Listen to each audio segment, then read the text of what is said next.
Yeah.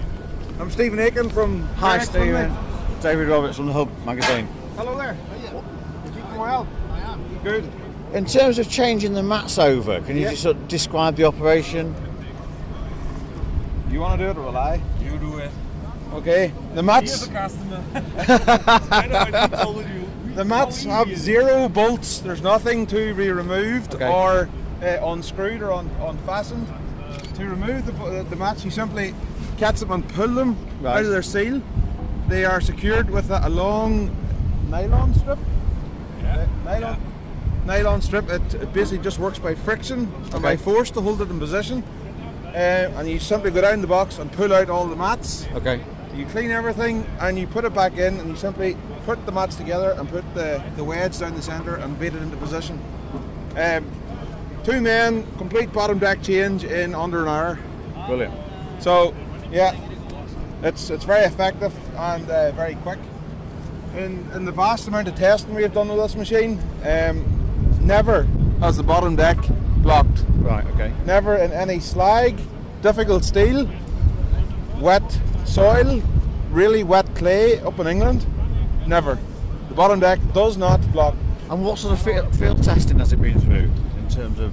It's ranging from the skip waste that's working in here at the minute, difficult soil, contaminated soil, wet clay, slag from the steel making industry, Okay.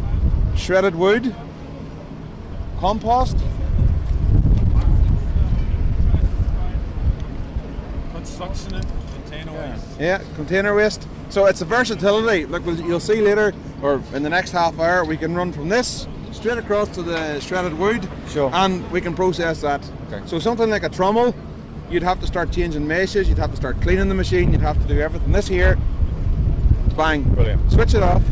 The top deck, at the start we were all focusing on the bottom deck as being the main component of this machine, but the top deck is equally, if not as important, because you see we've stopped the machine there and there's nothing stuck on the top deck.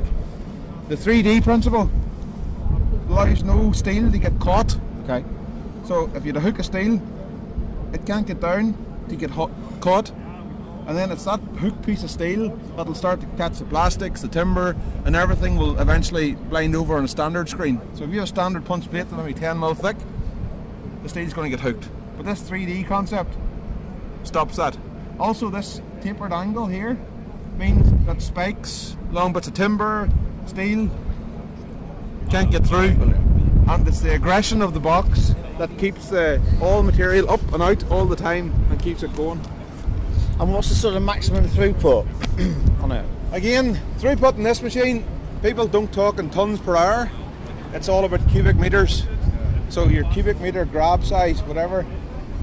And again, it's tailored to what you want. You can slow it down to make sure you get a good clean product here on the blowing system, or you can ramp it up. So max capacity, 100 cubic meter, 100 cubic meters an hour perhaps, or yeah, I think that's a realistic figure. Yeah. The turners on the end of the decks here, these provide sort of 2 functions. They topple the material, so if you have a lot of plastic or some timber with dust on top of it, it's going to come off this and it's going to fall over. So the fines is going to fall through and get down to your bottom deck. If you have large pieces of timber as well, it allows them to continue out and your fines gets in below. So it's continually raising up the big stuff and letting the fines fall down to the bottom.